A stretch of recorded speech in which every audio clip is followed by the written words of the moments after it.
Hi guys, welcome to my channel love biology. इस video का आने में थोड़ी सी देर हो गया क्योंकि थोड़ा सा प्रॉब्लम था, वो लैपटॉप में थोड़ा सा सॉफ्टवेयर प्रॉब्लम था। ठीक है, I am sorry for that.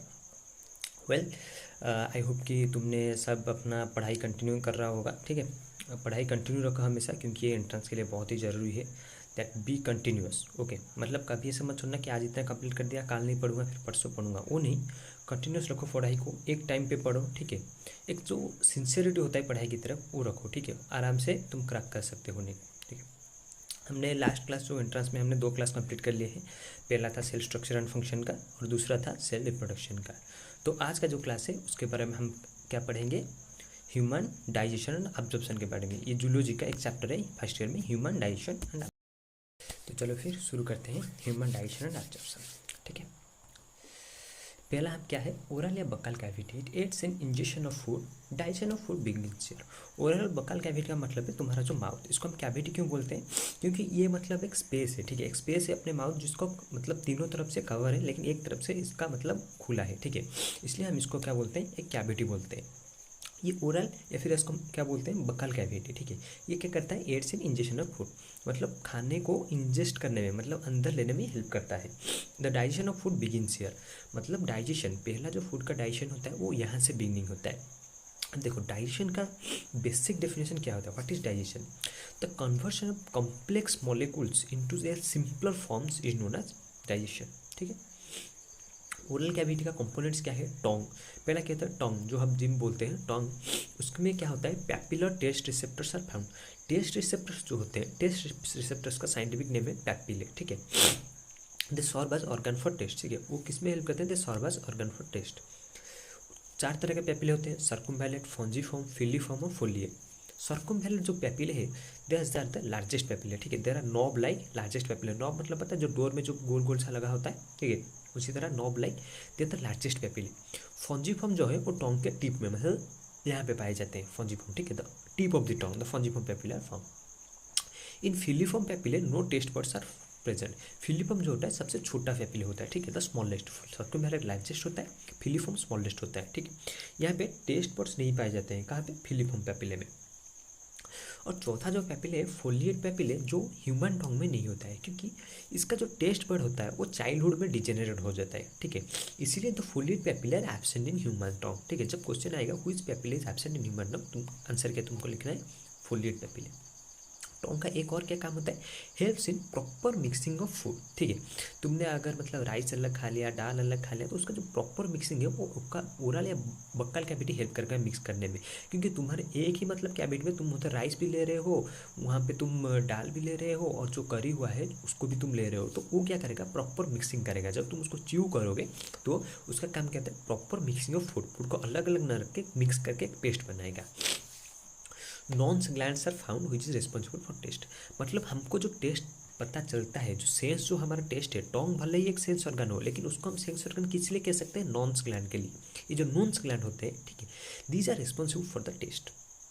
Attach to the flora of the buccal cavity में फ्रेनुलम। टोंग जो है उस एक कनेक्टिव टिश्यू से बक्कल कैविटी को टच होता है। ठीक है, उसको हम क्या बोलते हैं? फ्रेनुलम। ठीक है, उसको हम क्या बोलते हैं? फ्रेनुलम। कौन? Tongue is attach to the floor of the buccal cavity with the help of a connective tissue known as frenulum. Frenulum और भी एक जगह पे पाया जाता है। ये देखो, इधर जो टीथ तुम्हारा जो गम और लिप को जो एक पतला सा जो टिश्यू कनेक्ट करता है, वो भी फ्रेनुलम होता है। ठीक है, मतलब जहाँ पे तुमको कनेक्टिव किया, कनेक्टिव टिश्यू जहाँ पे तुमको मिला, ये जो टंग के नीचे वाला कनेक्टिव टिश्यू हो, चाहे वो लीप या टीथ को कनेक्ट करने वाला कनेक्टिव टिश्यू हो, उसको हम क्या बोलते हैं? फ्रेनुलम। नेक्स्ट चलते हैं सैलाइवरी ग्लैंड्स। हमारे ओरल कैविटी में सैलाइवरी ग्लैंड्स होते हैं जो 3 पेयर्स के होते हैं। ठीक है, सैलाइवरी ग्लैंड्स का क्या है? देयर डेली सीक्रेशन इज 1 से 1.5 लीटर। सलाइवा में सीक्रेट कितना होता है? 1 से 1 मतलब हर दिन 1 से 1.5 लीटर तक सलाइवा का सीक्रेशन होता है हमारे बक्कल कैविटी में। 3 तरह के सलाइवरी ग्लैंड होते हैं, सब मैक्सिलरी या फिर सब mandibular gland, parotid gland, sublingual gland. ये जो सब मैक्सिलरी या सब मैंडिबुलर ग्लैंड है, इसका एक डक्ट होता है, मतलब जिस डक्ट से, मतलब देखो हमारे ग्लैंड ऐसे ही ऊपर प्रेजेंट नहीं होते सैलिवरी ग्लैंड। ठीक है, वो साइड में होते हैं, इधर ऊपर इधर साइड में होते हैं, टंग के नीचे होते हैं, वो जो कनेक्टेड होते हैं। ठीक, एक डक्ट जिसके थ्रू वो सलाइवा को सीक्रेट करते हैं बक्कल कैविटी में, वो डक्ट होता है सब मैक्सिलरी में। क्या? वाटन डक्ट। वाटन डक्ट जो है वो सबसे लार्जेस्ट है, the biggest duct is Wharton duct. Parotid gland जो है ये लार्जेस्ट ग्लैंड है। देखो, लार्जेस्ट ग्लैंड पैरोटिड ग्लैंड है, लेकिन डॉक्ट लार्जेस्ट है वाटन डॉक्ट का, जो कि सबमैंडिबुलर में पाया जाता है, ठीक है। इसका क्या होता है, स्टेनसन्स डॉक्ट। फिर आता है सबलिंगुअल ग्लैंड जो स्मॉलेस्ट है, इटाज डॉक्ट ऑफ रेविनस, ठीक है। अब तुम इसको कैसे याद रखोगे, देखो पहला हुआ सब मैक्सिलर या फिर सबमैंडिबुलर, फिर तीसरा हुआ सबलिंगुअल, ठीक है। इधर देखो सब लगा है, मतलब ये दोनों पार्ट हैं तो ये छोटे हैं, लेकिन पैरोटिड ग्लैंड जो है वो सिंगल है, पैरोटिड ग्लैंड है, ठीक है। तो ऐसा याद रखना कि क्योंकि वो सिंगल है that's why it is the largest gland, और इधर सब लगा है तो ये लोग छोटे हो गए क्योंकि ये लोग तो पार्ट है, सब का मतलब है। और फिर देखो सब मैंडिबुलर सबसे बड़ा नाम है, ठीक है, इसलिए उसका डॉक्ट सबसे बड़ा है वाटन्स डॉक्ट। तो हमने क्या सीखा, parotid gland are the largest salivary glands, Wharton's duct is the largest duct the salivary glands, Wharton duct belongs to submandibular gland. अब जो सबलिंगुअल ग्लैंड है वो स्मॉलेस्ट होता है और उसका डॉक्ट क्या नाम होता है, द डॉक्ट ऑफ रेविनस, ठीक है। सलाइवा हैज टायलिन, टायलिन क्या है, टायलिन मतलब salivary amylase, the digestive enzyme of saliva, ठीक है। टायलिन क्या होता है, तो digestive enzyme of saliva, it helps in starch digestion and thiocyanide ions are anti microbial agent. Saliva का क्या क्या फंक्शन होता है, मतलब सलाइवा जो टायलिन होता है, जो सलाइवरी अमाइलेज जो डाइजेस्टिव एंजाइम होता है, उसका फंक्शन होता है कि वो स्टार्च को डाइजेस्ट करेगा, ठीक है। स्टार्च मतलब कार्बोहाइड्रेट्स, वो कार्बोहाइड्रेट्स को डाइजेस्ट करेगा। और सलाइवा में थायोसाइनेट आयंस प्रेजेंट होते हैं जो है as a anti microbial agent function करते हैं, लाइसोजाइम की तरह, ठीक है, ताकि वो माइक्रोब्स को मार सके, ठीक है, दे किल द माइक्रोब्स, ठीक है। That's why the thiocyanate ions present in saliva are known as anti microbial agent, ठीक है। रैबिट्स में 4th pair of salivary gland पाए जाते हैं जिसको हम बोलते हैं इंफ्रा ऑर्बिटल। देखो रैबिट का क्वेश्चन किस में आते हैं, बीएचयू या फिर सीपीएमटी एंट्रेंस में आते हैं, रैबिट से क्वेश्चन आते हैं, ठीक है। रैबिट्स में एक 4th pair of salivary gland पाए जाते हैं जिसका नाम क्या होता है, infra orbital salivary glands. Frogs में सलाइवरी ग्लैंड्स एब्सेंट होते हैं, ये याद रखना। कौन सा ऑर्गेनिज्म में सलाइवरी एब्सेंट होता है, वो होता है फ्रॉग, ठीक है। उसके बाद आते हैं मॉम्स क्या है, the painful inflammation of parotid gland due to paramyxovirus. देखो मॉम्स का होता है पैरोटिड ग्लैंड में इन्फेक्शन होता है, ठीक है। पेनफुल इन्फ्लामेशन, ठंड की वजह से इन्फ्लामेशन, और ठंड मतलब जब होता है तो इन्फेक्ट कर लेता है। कौन सा वायरस, एक वायरस होता है पैरामिक्सोवायरस, ठीक है, वो क्या करवाता है मम्स, कहाँ पे, पैरोटिड ग्लैंड में, ठीक है। एक वायरस होता है पैरामिक्सोवायरस, किसको इन्फेक्ट करता है, पैरोटिड ग्लैंड के, इन्फेक्शन को हम क्या बोलते हैं, मम्स, ठीक है। फिर आता है tonsils, tonsils are lymphoid structures arranged in ring like manner called as Waldeyer's ring.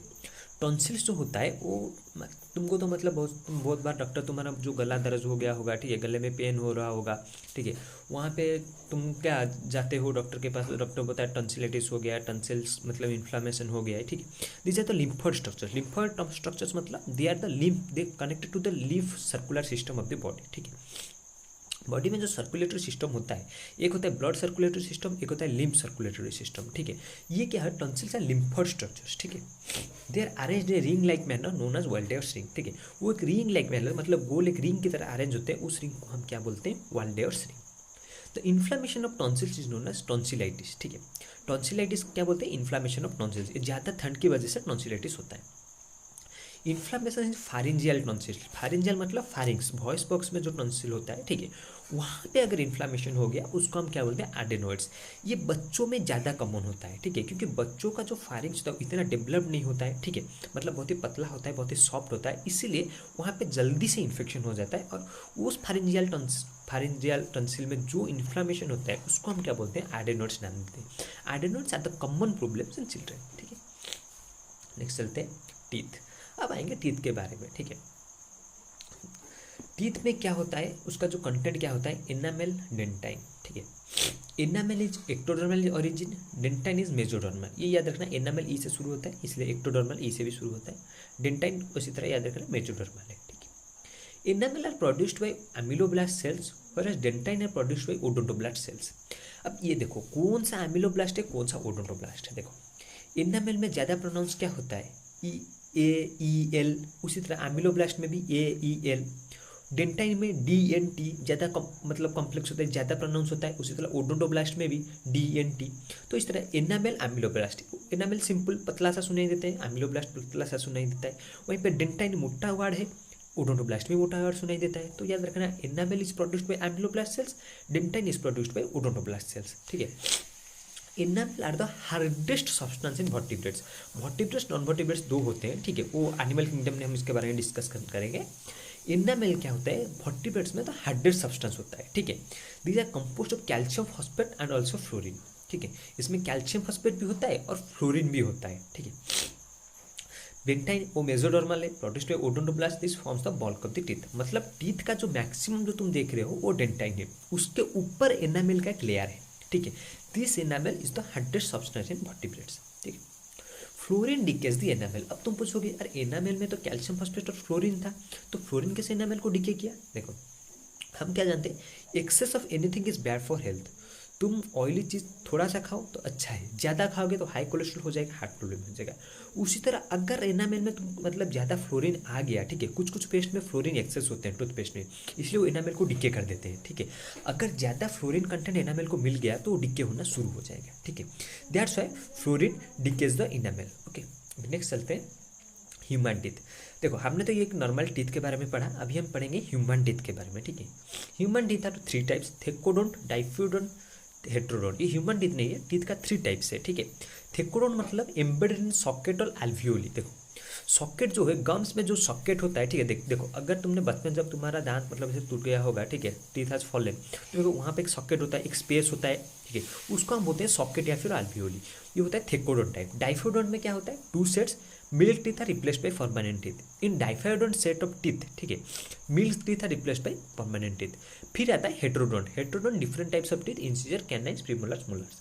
ये है ह्यूमन टीथ का मतलब, ये 3 कैरेक्टर्स है। ह्यूमन टीथ थेकोडोंट है, ह्यूमन टीथ डाइफाइडोंट भी है, ह्यूमन टीथ हेट्रोडोंट भी है। थेकोडोंट किस लिए है, क्योंकि ह्यूमन टीथ एक सॉकेट में एम्बेडेड है।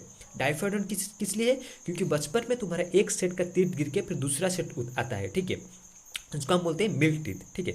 मिल्क टीथ गिरना शुरू हो जाता है 6-7 साल से, मिल्क टीथ का गिरना शुरू हो जाता है, ठीक है। इसको हम मिल्क टीथ क्यों बोलते हैं, क्योंकि देखो जब बचपन से तुम्हारा पहला मतलब टीथ आया तब तुम मतलब मिल्क मतलब माँ का दूध तुम पी रहे होगे, ठीक है, इसलिए हम उसको क्या बोलते हैं, मिल्क टीथ, ठीक है। जैसे ही मिल्क टीथ गिरना शुरू हो जाए तो परमानेंट टीथ आता है, ठीक है। परमानेंट टीथ के गिरने के बाद और टीथ नहीं आएगा, ठीक है। फिर तीसरा हेट्रोडोंट। हेट्रोडोंट मतलब अलग अलग टाइप के टीथ है, ठीक है। Heterodont different types of teeth, incisor, canine, premolar, molar. Heterodont का ठीक ऑपोजिट क्या है, होमोडोंट, ठीक है, जो कि फ्रॉग में पाए जाते हैं, ठीक है। इंसिजर का फंक्शन क्या है, they help in biting and cutting. ये तो सब 9-10 क्लास का मतलब तुमको याद होगा। Canine are well developed in carnivores. Canine क्या होता है, टीयरिंग टीथ, ठीक है।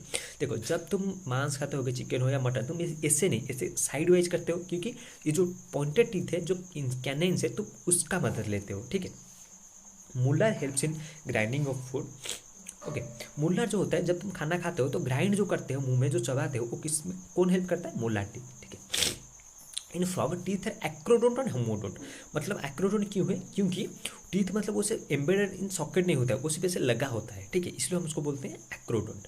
And they are homodont. Homodont मतलब क्या होता है, होमोडोंट मतलब, ठीक है, the teeth are they are, देखो हमारे ह्यूमन में हेट्रोडोंट है, 4 टाइप के टीथ है, लेकिन होमोडोंट मतलब उनके सारे के सारे टीथ सेम टू सेम है, ठीक है।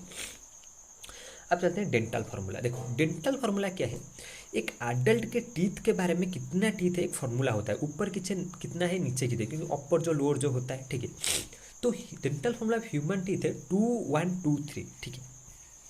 कि ऊपर देखो 2 इंसिजर्स, 1 कैनाइन, 2 मोलर्स, 3 प्रीमोलर्स, ठीक है, ऑन ईच साइड, ठीक है। ईच साइड में 2 1 2 3, ठीक है, मतलब एक ही साइड में, इधर एक साइड ऊपर या फिर एक साइड नीचे, 2 1 2 3 होता है, ठीक है।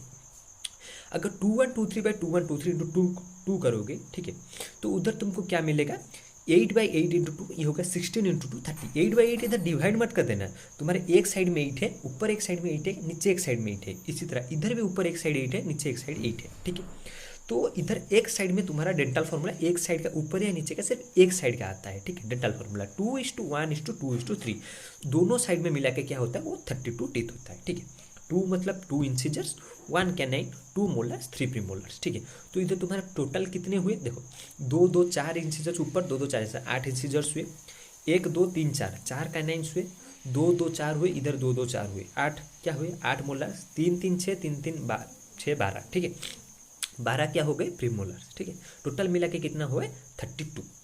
ह्यूमन चाइल्ड में जो होता है 2:1:0:2, इसलिए हर एक क्वाड्रेंट में 20 प्रेजेंट होता है।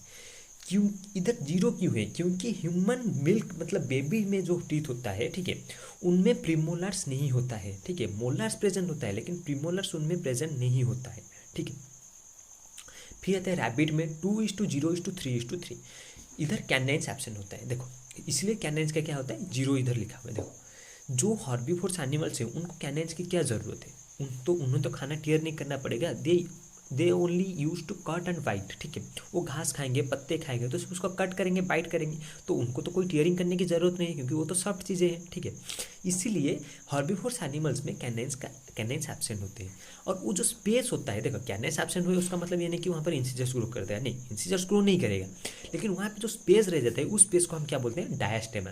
Diastema are the space present between incisors and premolars in herbivores animals.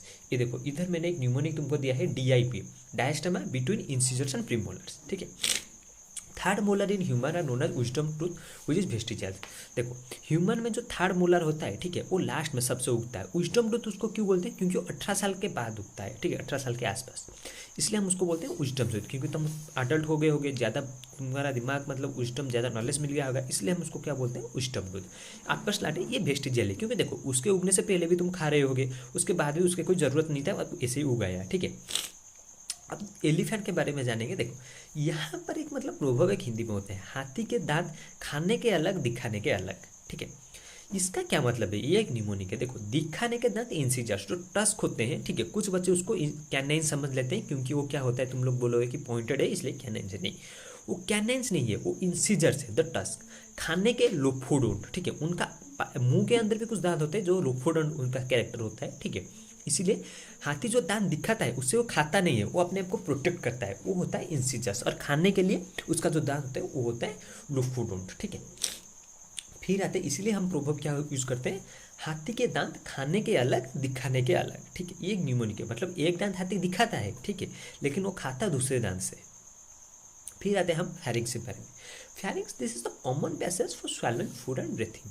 मतलब फैरिंग्स ही एक ऐसा पैसेज है जो तुमको स्वैलोइंग फूड मतलब उसी तरफ से जाता है खाना खाने के बाद, और ब्रीथिंग मतलब जब तुम सांस लेते हो भी एयर भी उसी के तरफ थ्रू ही जाता है, ठीक है। ये क्या होता है, फैरिंग्स, ठीक है। लैरिंग्स क्या होता है, लैरिंग्स इज द वॉइस बॉक्स, ठीक है। फैरिंग्स लैरिंग्स के बीच में यही डिफरेंस है। फैरिंग्स क्या होता है, this is the common passage for swallowing food and breathing, where as larynx is the voice box, ठीक है, व्हिच कंटेन्स वोकल कॉर्ड्स। फिर आता है एपिग्लोटिस। एपिग्लोटिस क्या है, it prevents entry of food into windpipe और ट्रैकिया ड्यूरिंग स्वैलोइंग। देखो ये एपिग्लोटिस क्या है, देखो इधर तुम्हारा एक छोटा सा ऑर्गन एक झूल रहा होगा तुम्हारा यहाँ, ठीक है, ठीक माउथ के लास्ट में, ठीक है, उसको हम बोलते हैं एपिग्लोटिस। जब तुम खाना खाओगे, ठीक है, खाना जब उससे टकराएगा तो वो क्या करेगा, विंड पाइप को कवर कर लेगा ताकि खाना विंड पाइप के अंदर ना जाए, ठीक है।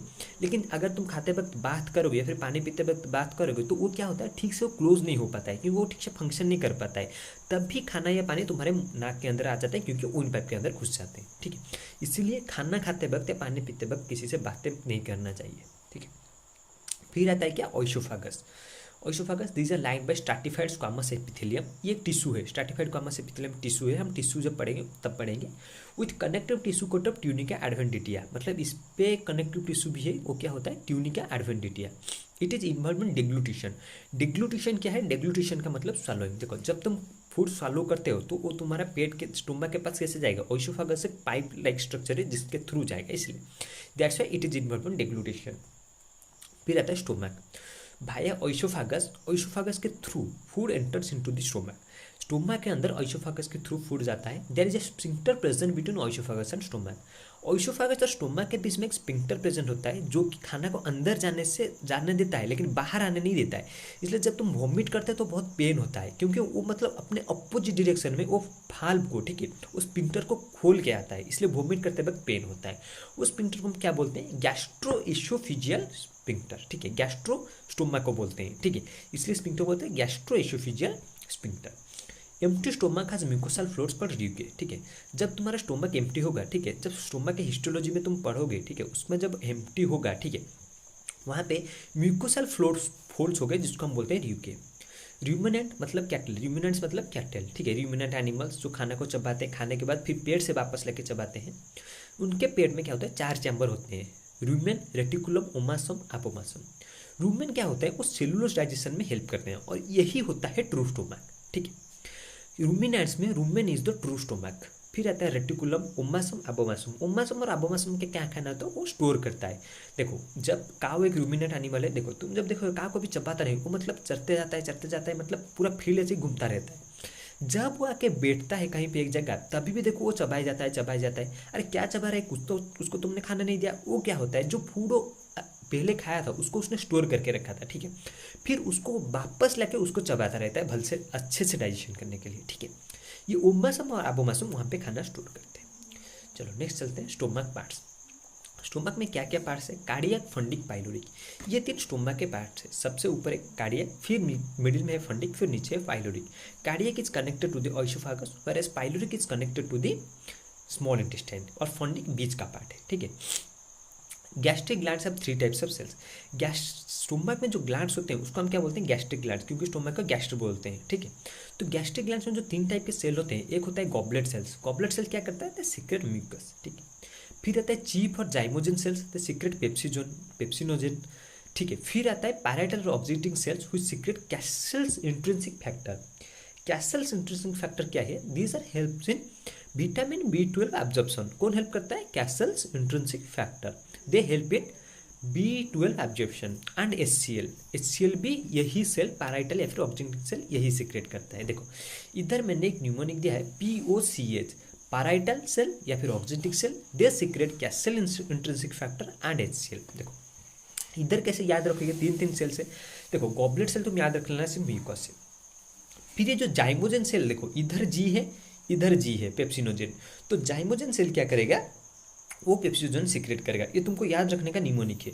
और इधर पैराइटल है, इधर देखो क्या सेल है, TL, ठीक है। तो पैराइटल सेल क्या या फिर ऑक्सीजनिक सेल, ये क्या हेल्प करते हैं, कैसल इंट्रिंसिक फैक्टर HCl में सीक्रेट करते हैं, ठीक है। ये छोटा छोटा निमोनिक तुमको याद रखने में आसानी से तुम याद रख सकते हो। देखो जाइमोजन, पेप्सिनोजन, जेन यूज हुआ, इधर तो जेन है, इधर टाल TL है, इधर भी TL है, ठीक है, याद रखना। अभी नेक्स्ट चलते हैं, पेप्सिनोजन का क्या फंक्शन है।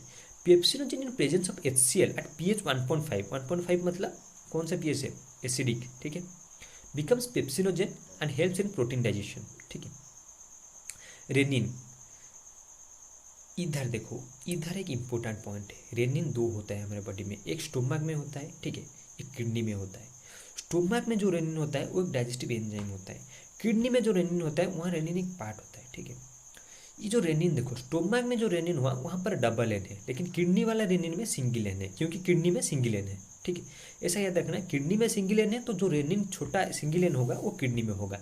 स्टोमक में रेनिन, ये एंट्रेंस में नीट में ऐसे क्वेश्चन आ जाता है, रेनिन तुम कंफ्यूज हो जाओगे कौन सा रेनिन है, तुम बोलोगे अरे दोनों तो ठीक है, ठीक है, लेकिन दोनों ठीक नहीं है। और एम्स में या फिर जिपमर में कभी कभी ऐसे आ जाते हैं, अगर 2 आंसर्स ठीक है तो 2 आंसर्स का लोग, अरे नहीं, इधर वो कंफ्यूज करने के लिए दे रहे हैं 2 आंसर्स, क्योंकि उसका स्पेलिंग देखो, ये डबल एन है स्टोमक वाला और किडनी वाला सिंगल एन है, ठीक है। इस एक्ट्स ऑन कैसेइन, ठीक है, ये क्या करता है, कैसेइन पे एक्ट करता है। कैसेइन जो होता है मिल्क प्रोटीन होता है, रेनिन मिल्क प्रोटीन पे एक्ट करता है, ठीक है। और pepsinogen helps in protein digestion, pepsinogen pepsin बन के प्रोटीन डाइजेशन में हेल्प करता है। फिर आता है क्या, gastrin hormone. Gastrin hormone is produced by G cells of pyloric glands, मतलब स्मॉल इंटेस्टाइन से जो स्टोमक का जो पार्ट लगा हुआ है वो पाइलोरिक से पाइलोरिक ग्लैंड्स है, ठीक है। तो stimulates the secretion of gastric juice. Stomach का जो जूस होता है गैस्ट्रिक जूस, वो कौन सा हार्मोन हेल्प करता है, गैस्ट्रिन हार्मोन।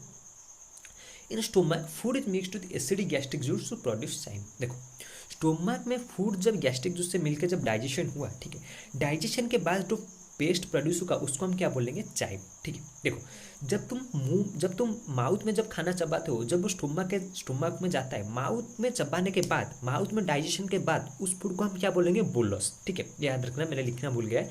उस फूड को हम क्या बोलते हैं, बोलोस, ठीक है। After the digestion in mouth the food paste is known as bolus. After the digestion in stomach the food is known as chyme, ठीक है। माउथ में डाइजेशन के बाद बोलस होगा, स्टोमक में डाइजेशन के बाद काइम होगा।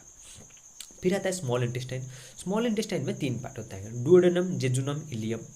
डुओडेनम में क्या होता है, ब्रूनर्स ग्लैंड है जो एक सब म्यूकोसल ग्लैंड से, ये क्या करता है, प्रोड्यूस अल्कलाइन म्यूकस, ठीक है। देखो जब ये स्टोमक से एसिडिक फूड आएगा तो उसको तो न्यूट्रलाइज करने के लिए कुछ चाहिए ना, तो ये जो अल्कलाइन म्यूकस जो डुओडेनम में होता है वो फूड को न्यूट्रल बनाता है एसिडिक से, ठीक है। Duodenum Brunner's glands produce alkaline mucus, ठीक है। फिर एक पार्ट होता है जेजुनम, उसका ज़्यादा कुछ फंक्शन नहीं है। फिर आता है इलियम, ठीक है। इलियम में मैक्सिमम एब्जॉर्प्शन होता है, ठीक है।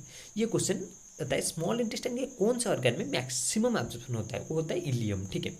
यहाँ पे भी एक कंफ्यूजिंग स्टेटमेंट है, एक होता है ILEUM इलियम, एक होता है ILIUM। देखो ई वाला जो इलियम है वो स्मॉल इंटेस्टाइन में होता है, लेकिन आई वाला जो इलियम है वो पेल्विक बोन में होता है, ठीक है। पेल्विक बोन को हम इलियम बोलते हैं, ये कंफ्यूजन क्वेश्चन है, ठीक है।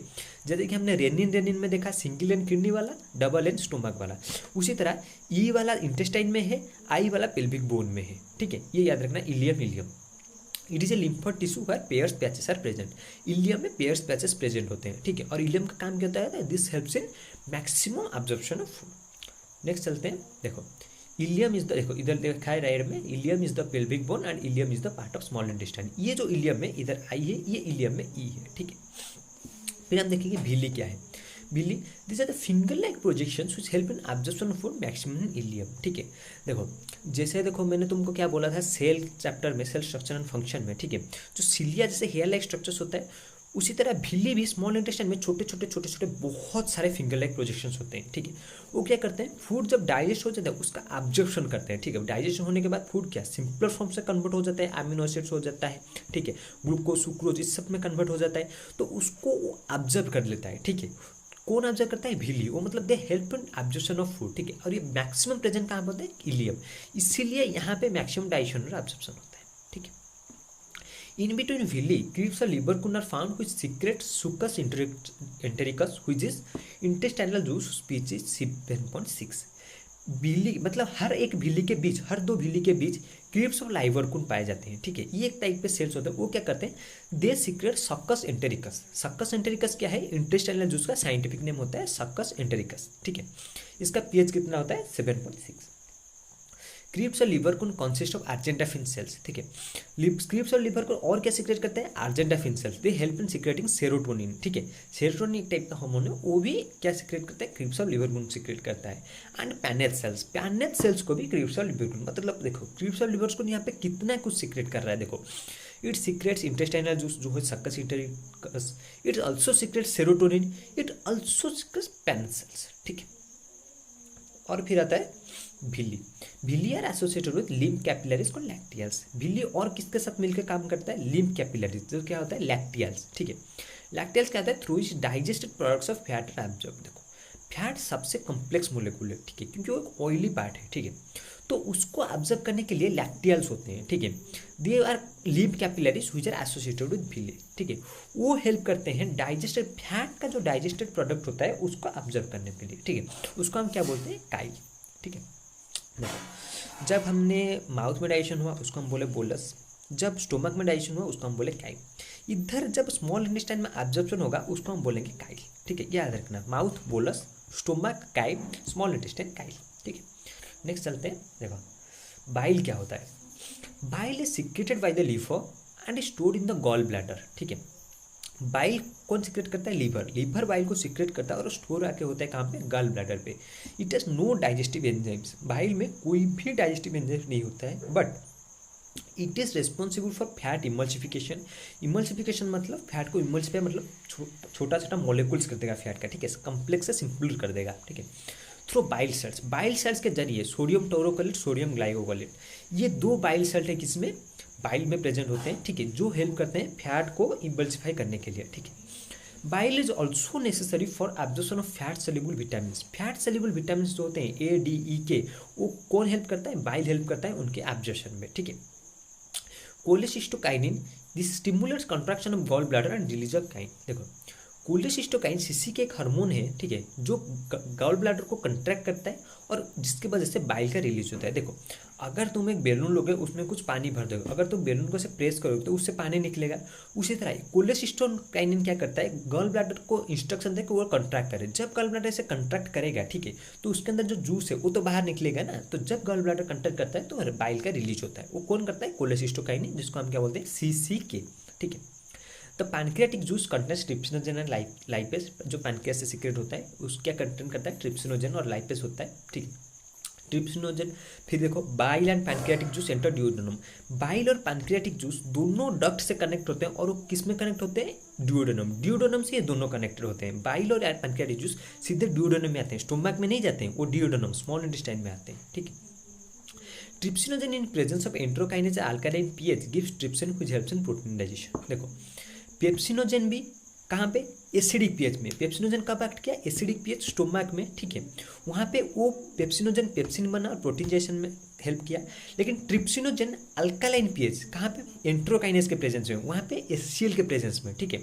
यहाँ पे एंट्रोकाइनेज के प्रेजेंस में ट्रिप्सिनोजन अल्कालाइन पीएच में ट्रिप्सिन बन गया जो हेल्प किया प्रोटीन डाइजेशन में, ठीक है। Pepsinogen acidic pH pepsin, trypsinogen alkaline pH trypsin, ठीक है। Terminal digestion of all food stock occurs in small intestine, मतलब स्मॉल इंटेस्टाइन में टर्मिनल डाइजेशन मतलब डाइजेशन का लास्ट, ठीक है। इन बाय सक्वस इंटेस्टाइनल और intestinal juice carbohydrates are change to glucose, मतलब कार्बोहाइड्रेट्स किससे चेंज हो गया, ग्लूकोज को चेंज हो गया।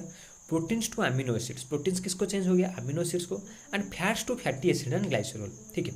मतलब लास्ट में जो डाइजेशन कंप्लीट हो गया, कार्बोहाइड्रेट ग्लूकोज में चेंज हो गया, प्रोटीन से अमीनो एसिड में चेंज हो गया, फैट और फैटी एसिड ग्लाइसरॉल। देखो यहाँ पे कार्बोहाइड्रेट, प्रोटीन और फैट्स ये तीनों कॉम्प्लेक्स मोलिक्यूल्स थे। सिंपलर मोलिक्यूल्स क्या हो गए, glucose amino acid glycerol. That's why the conversion of complex molecules into the simpler forms are known as digestion, ठीक है। नेक्स्ट चलते हैं, sucrose in presence of invertase gives glucose and fructose. देखो sucrose जब invertase के presence में होगा तो ये वो रिएक्ट करके क्या बनाएगा, ग्लूकोज और फ्रुक्टोज ये दोनों सब्सटेंस देगा। Na प्लस एंड ग्लूकोज मतलब sodium ion and glucose move by active transport, fructose by facilitated transport. अब एक्टिव ट्रांसपोर्ट क्या है, मैंने बोला था बिना किसी एनर्जी के जरूरत में बिना एटीपी को यूज किए ये लोग ट्रांसपोर्ट करेंगे, ठीक है। Vitamin B12 absorption occurs in ileum on combination with castle intrinsic factor. मैंने बोला था विटामिन B12 कौन हेल्प करता है, कैसल इंट्रिंसिक फैक्टर, ठीक है, जिसको कौन सीक्रेट करता है, पैराइटल या फिर ऑक्जेंटिक सेल। फिर आता है enterogastrone produced by small intestine slows down the secretion of gastric juice. देखो अगर गैस्ट्रिक जूस ज़्यादा निकला, ज़्यादा एचसीएल का सिक्रेशन हो गया, ठीक है, तो वो स्टोमक को भी मतलब बहुत हार्म करेगा। इसलिए एंट्रोगैस्ट्रोन जो होता है ये स्मॉल इंटेस्टाइन प्रोड्यूस करता है जो कि गैस्ट्रिक जूस का सिक्रेशन को स्लो कर देता है, ठीक है। मतलब देखो हमारा डाइजेस्टिव सिस्टम कैसे एक दूसरे से कनेक्टेड है, ठीक है, क्योंकि ज़्यादा अगर ज़्यादा मतलब गैस्ट्रिक जूस ना निकले इसलिए स्मॉल इंटेस्टाइन क्या करता है, एंट्रोगैस्ट्रोन प्रोड्यूस करता है, ठीक है, जो कि गैस्ट्रिक जूस का सिक्रेशन को कम कर देता है, ठीक है। Secretin secreted by duodenum stimulates pancreatic juice secretion, ठीक है, एंड इनहिबिट्स एचसीएल सिक्रेशन, ठीक है। ड्यूओडेनम से जो सिक्रेशन होता है, ठीक है, उससे क्या होता है, पैनक्रियाटिक जूस सिक्रेशन और एचसीएल का सिक्रेशन को कम कर देता है थोड़ा, ठीक है। Pancreozymin also controls pancreatic juice secretion. Pancreozymin क्या होता है, ये एक एंजाइम होता है जो कि पैनक्रियाटिक जूस सिक्रेशन को कम कर देता है, ठीक है। कौन करता है, पैनक्रियोजाइमिन। नेक्स्ट चलते हैं, peristalsis involuntary movement of gut wall which propels the bolus forward controlled by Auerbach's plexus, ठीक है। पेरिस्टाल्सिस क्या होता है, बोलस, देखो मैंने बोला जब माउथ में डाइजेशन हो जाएगा फिर हम उनको क्या बोलेंगे, बोलस, ठीक है। वो बोलस वो इन्वॉल्यूंटरी मूवमेंट करता है टू द गट वॉल, ठीक है। गट वॉल मतलब हमारे बॉडी के अंदर जो ऑइसोफेगस के अंदर जब वो मूवमेंट करेगा, ठीक है, तो उसका एक इन्वॉल्यूंटरी मूवमेंट है, तुम उसको जबरदस्ती मूव नहीं कर रहे हो, वो इन्वॉल्यूंटरी ऑटोमेटिक मूव हो रहा है, बोलस स्टोमक को जा रहा है, ठीक है। उसको कौन कंट्रोल करता है, ऑर्बैक्स प्लेक्सस जो प्रेजेंट होता है ऑइसोफेगस में, ठीक है। Distal end of ileum is expanded to form a dilated sac called sacculus rotundus in rabbits. देखो इलियम का डिस्टल हैंड है, मतलब लास्ट एंड जो है उसको वो एक्सपांड हो गया है एक डायलेटेड सैक, मतलब एक सैक की तरह एक्सपांड होकर हो गया है, ठीक है। उसको हम बोलते हैं सैकुलस रोटुंडस, ठीक है। ये किस में प्रेजेंट होता है, सिर्फ रैबिट्स में, ओके, सिर्फ रैबिट्स में ही प्रेजेंट होता है। लार्ज इंटेस्टाइन में 3 होते हैं, सिकम, कॉलन, रेक्टम, ये 3 पार्ट्स होते हैं लार्ज इंटेस्टाइन का। Caecum has a tube like lymphoid tissue called vermiform appendix. देखो ट्यूब लाइक लिम्फोइड टिश्यू होता है जो वर्मिफोर अपेंडिक्स होता है, ठीक है, वो वेस्टिजियल ह्यूमन्स में उसका कोई काम नहीं है, लेकिन जो रूमिनेंट्स होता है उनमें वर्मिफोर अपेंडिक्स का बहुत काम है, क्योंकि वर्मिफोर अपेंडिक्स में जो बैक्टीरिया होते हैं, ठीक है, वो सेलुलोज सीक्रेट करते हैं जो कि सेलुलोज डाइजेशन में हेल्प करता है। लेकिन हम तो सेलुलोज नहीं खाते हैं ना, क्योंकि हम तो सब कुछ मतलब कुक करके खाते हैं, और ऐसे तो हम घास फास सब पत्ते पत्ते नहीं खा जाते हैं ना, ठीक है, इसीलिए। लेकिन गाय जो होता है, ठीक है, जो गोट्स होते हैं वो तो सब डाइट रॉ खाते हैं ना, ठीक है, तो उनको सेलुलोज की जरूरत, सेलुलोज डाइजेशन का जरूरत होगा, ठीक है। इसलिए ये जो वर्मिफोर अपेंडिक्स है, ठीक है, वो क्या करता है, हेल्प करता है।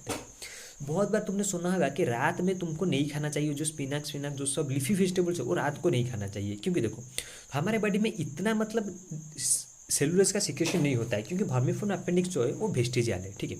लेकिन अगर फिर भी तुमने खा लिया, हाँ तुम दिन भर काम कर रहे हो तो कुछ सिक्रेशन होकर डाइजेशन हो जाएगा, लेकिन रात में तो तुम सोओगे ना, खा के सो जाओगे तुम, तो कुछ काम नहीं होगा, ठीक है, तो ज़्यादा सिक्रेशन नहीं होगा तो हेल्प मतलब बहुत ही प्रॉब्लम होगा तुम्हारे लिए, इंडाइजेशन हो जाएगा। इसलिए बोलते हैं कि रात को कोई भी लीफी वेजिटेबल्स नहीं खाना चाहिए। Digestion of cellulose in rabbit takes place in caecum, वही सिक्किम में डाइजेशन हुआ, ठीक है। Colon has haustral longitudinal cords called taenia. देखो कॉलोन का मतलब इसे छोटे छोटे मतलब उसका जो टोटल लेंथ है छोटे छोटे सैक की तरह हो जाएंगे, ठीक है, उसको हम क्या बोलते हैं, हॉस्ट्रा, ठीक है। और वो जो लॉन्गिट्यूडनल कॉर्ड जो कनेक्ट उसके अंदर जाता है उसको हम बोलते हैं टाइनी, ठीक है, वो कहाँ पे होता है, कॉलोन में, ठीक है। फिर आता है liver. Liver is the largest gland. क्या होता है, liver is the largest gland, लेकिन thyroid is the largest endocrine gland. देखो लार्जेस्ट ग्लैंड भले ही लीवर हो, ठीक है, बॉडी का लार्जेस्ट ऑर्गन भले ही लीवर हो, लेकिन एंडोक्राइन ग्लैंड जो है वो थायराइड है, वो हम एंडोक्राइन सिस्टम में पढ़ेंगे, ठीक है। लीवर का वेट है 1.5 kg and is endodermal in origin. It has caudate lobe and falciform ligament, okay. Jaundice जो होता है increased bilirubin due to liver empowerment. देखो लीवर में जो दो वो मतलब सीक्रेट होते हैं, एक होता है दो pigment bilirubin and bilirubin, one is greenish in colour, one is yellow in colour, ठीक है। लेकिन जब ये बिलीरुबिन जब इंक्रीज हो जाएगा तो ये सीधे ब्लड में मिक्स हो जाएगा, ठीक है, जिसके कारण जॉन्डिस हो जाता है, ठीक है, बिलीरुबिन और बिलीवर्डिन के कारण। लीवर में एक कनेक्टिव टिश्यू जो होता है जो लीवर को कवर करता है उसको हम क्या बोलते हैं, ग्लिशंस कैप्सूल, ठीक है। The connective tissue covering of liver is called as Glisson's capsule. Phagocytic cells in liver are called Kupffer cells. Liver में कुछ फैगोसाइटिक मतलब जो डिस्ट्रॉय कर सकते हैं, ठीक है, कुछ सेल्स होते हैं जिनका नाम होता है कुपर सेल्स। फैगोसाइटिक मतलब वो दूसरे सेल को खा जाएंगे, कुछ अगर हार्मफुल चीज़ें लीवर के अंदर आया, ठीक है, वो क्या करेंगे उसके चारों तरफ एक वैक्यूल बनेंगे उसको खा जाएंगे, फैगोसाइटिक सेल, ठीक है। Liver has 4 lobes in human and 5 lobes in rabbits. देखो लीवर ह्यूमंस में 4 लोब्स होते हैं लेकिन रैबिट्स में 5 लोब होते हैं। ये जो रैबिट्स का क्वेश्चन मैं तुमको जितना बता रहा हूँ ये CPMT और BHU में आते हैं, ठीक है। लीवर में ह्यूमंस में 4 लोब्स होते हैं और रैबिट्स में 5 लोब्स। फिर लीवर का फंक्शन क्या है, डिटॉक्सिफिकेशन ऑफ ड्रग्स, मतलब जितने भी ड्रग्स होगा उसको डिटॉक्सिफाई कर देगा। Synthesis of fibrinogen, prothrombin, albumin, heparin, ये सब प्रोटीन भी लीवर सीक्रेट करता है। Stores glycogen and vitamin A, D, E, K, ठीक है, ये ग्लाइकोजन को भी स्टोर करता है और विटामिन A, D को भी स्टोर करता है। Helps in formation of cholesterol, cholesterol का फॉर्मेशन लीवर करता है। It manufactures bile. देखो लीवर से बाइल लाके गल ब्लैडर में स्टोर होता है। बाइल का काम क्या होता है, fat emulsification and absorption of fat. It is a site of glycogenesis, glycogenolysis. It also helps in ornithine cycle which is conversion of NH3 ammonia to urea. Ammonia को urea को conversion करने की जो साइकिल है उसको हम क्या बोलते हैं, ऑर्निथाइन साइकिल। देखो मैं एक क्लास लूंगा जिसमें ये सब ornithine cycle, Krebs cycle, C3C4 plants, electron transport system, electron transport chain, एक क्लास में मैं तुमको ये सब समझा दूंगा, ठीक है। ये थोड़ा एडवांस चीज़ें हैं, ठीक है। इन सबको मैं तुम्हें वहीं पे जो ग्लाइकोजेनेसिस, ग्लाइकोजेनोलाइसिस, ये सब जो प्रोसेसेस है मैं एक क्लास लूंगा 2-3 घंटे का, ठीक है, वहाँ पर मैं तुमको ये सब समझा दूंगा, ठीक है। नेक्स्ट चलते हैं फूड स्टॉक, उसके कैलोरीफिक वैल्यू, फिजियोलॉजिकल वैल्यू। देखो कैलोरीफिक वैल्यू क्या होता है, तुम 1 ग्राम लोगे किसी चीज़ का उसको पूरा जलाओगे, ठीक है, टोटल कंबशन मतलब कुछ नहीं बचेगा उसका जो एनर्जी रिलीज होता है उसको हम बोलते हैं कैलोरीफिक वैल्यू। वहीं पे फिजियोलॉजिकल वैल्यू क्या होता है, हमारे बॉडी में हम जो फूड जो एनगल्फ करते हैं, ठीक है, उसका डाइजेशन होने के बाद हमको जितना एनर्जी मिलता है उसको हम बोलते हैं फिजियोलॉजिकल वैल्यू। ये सब किस में कैलकुलेट होते हैं, किलो कैलोरी, ठीक है। कार्बोहाइड्रेट का कैलोरीफिक वैल्यू 4 है, फिजियोलॉजिकल वैल्यू 4 है, मतलब नॉर्मल तुम कार्बोहाइड्रेट कंबशन करोगे जितना हमारे बॉडी में उतना ही होता है। प्रोटीन्स का कैलोरीफिक वैल्यू 5.65 है लेकिन फिजियोलॉजिकल वैल्यू 4 है, ठीक है। प्रोटीन में बहुत कम हमको मतलब मिलता है बॉडी में। फैट का कैलोरीफिक वैल्यू 9.45 है लेकिन फिजियोलॉजिकल वैल्यू है इसका 9, ठीक है। ये क्वेश्चन आ जाएगा out of which of this substance the calorific value और फिजियोलॉजिकल वैल्यू इज सेम। वहाँ पर तुमको आंसर क्या लिखना है, कार्बोहाइड्रेट्स, ठीक है। नेक्स्ट चलते हैं बैलेंस डाइट। बैलेंस डाइट क्या होता है, देखो ये तो हमने 2, 3, 4 क्लास में पढ़ा होगा। Balance diet the diet which contains all the essential nutrients in the body in a balanced form, ठीक है। Therefore it contains all 6 essential components in proper amount, ठीक है। कार्बोहाइड्रेट्स 3 आउट ऑफ 5, मतलब 5 पार्ट में से तुमको 3 पार्ट कार्बोहाइड्रेट्स लेने पड़ेंगे जो होता है एनर्जी प्रोवाइडर। इसका रिक्वायरमेंट कितना है, पर डे 2500 किलो कैलोरी, ठीक है। प्रोटीन जो होता है वो 5 पार्ट से 1 पार्ट तुमको लेना पड़ेगा। This are required for growth, repair of tissue and body building. Protein क्या करता है, ग्रोथ में हेल्प करता है, बॉडी बिल्डिंग में रिपेयर करता है, टिश्यू रिपेयर करता है, ठीक है। और जो फैट है वो 5 पार्ट में से 1 पार्ट तुमको फैट भी लेना पड़ेगा, मतलब तुमने 5 पार्ट में से 3 पार्ट तुमने कार्बोहाइड्रेट लिए, 1-2 पार्ट प्रोटीन लिए और 1 पार्ट फैट लिए। फिर एक क्या होता है वाटर, पानी भी सफिशिएंट तुमको पीना पड़ेगा। और फिर आता है विटामिन्स। विटामिन्स दो तरह के होते हैं, fat soluble, water soluble. Fat soluble vitamins हैं ए, डी, ई एंड के, और वाटर सॉल्युबल में बी एंड सी। ठीक है, नेक्स्ट चलते हैं। ये सब विटामिन है, उनका सोर्स है, फंक्शन है। ठीक है, ये सब मतलब इतना तो मतलब ज़्यादा इंपॉर्टेंट नहीं है। कभी कभी जो विटामिन ई है, रेटिनॉल है, ठीक है, इससे नाइट ब्लाइंडनेस होता है। ठीक है, ये सब इतना समझाने की ज़रूरत नहीं है, बस ये सब याद रखने वाली चीज़ें हैं। ठीक है, ये सब, ये टेबल का अगर तुम चाहो तो एक बार इसको देख भी सकते हो, जो मतलब कुछ ज़्यादा एडवांस चीज़ें तुमको जानने की ज़रूरत अगर तुम चाहते हो तो इस टेबल को पढ़ लेना। ठीक है, नेक्स्ट चलते हैं मिनरल्स पे। ठीक है, mineral sodium ion, potassium ion. Sodium ion जो होता है, this are the principal extra cellular cations. ठीक है, मतलब ये एक्स्ट्रा सेलुलर मतलब सेल के बाहर वाला प्रिंसिपल कैटायंस है, और पोटेशियम आयन जो है वो प्रिंसिपल इंट्रासेलुलर, सेल के अंदर जो प्रिंसिपल कैटायंस है वो पोटेशियम आयन है। ठीक है, both potassium and sodium ion play important role in nerve transmission. ये नर्वस सिस्टम में तुम पढ़ोगे नर्व ट्रांसमिशन के बारे में। ठीक है, फिर आता है Ca2+ कैल्शियम आयन।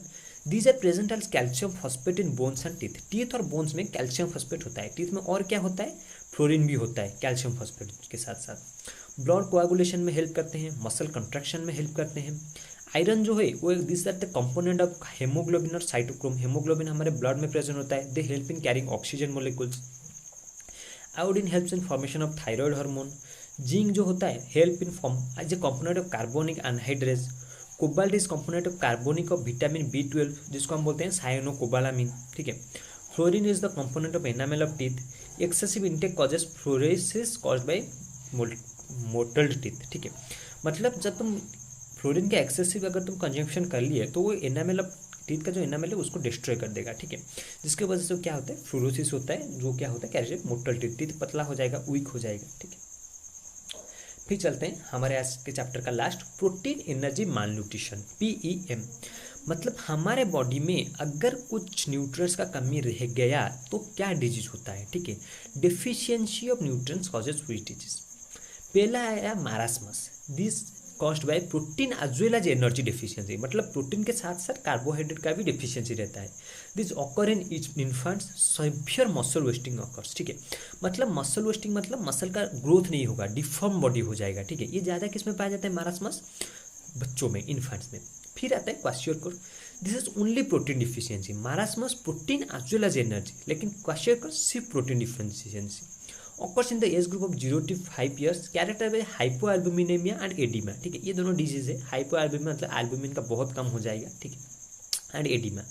एक यहाँ पर एक मैंने न्यूमोनिया दिया है, न्यूमोनिक्स दिया है, देखो एक प्रेमी। ठीक है, E for oedema, kwashiorkor. Kwashiorkor की वजह से जो कैरेक्टरिस्टिक क्या होता है, एडिमा होता है। ठीक है, क्वाशियोरकोर मतलब ओनली प्रोटीन डिफिशियंसी।